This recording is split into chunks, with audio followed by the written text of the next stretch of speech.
ரோட்டில் ரேண்டமாக யாராச்சும் கை பிடிச்சி போனாலும் பஸ்ஸில் ஷோல்டரில் சாஞ்சிட்டு போகும்போதும் பார்க்கும்போது ரொம்ப ஏக்கமாக இருக்குது.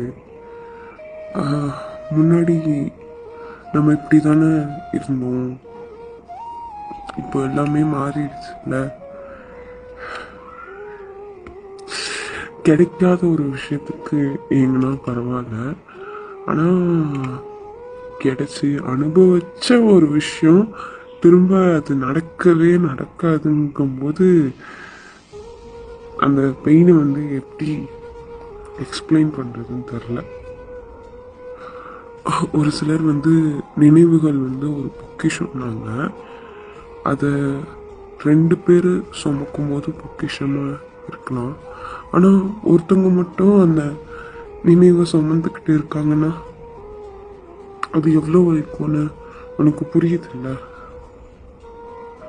யாருக்கு புரியுமோ அவங்களுக்கு புரியாது. உனக்கு புரியுதில்ல என் வழி என்னன்னு.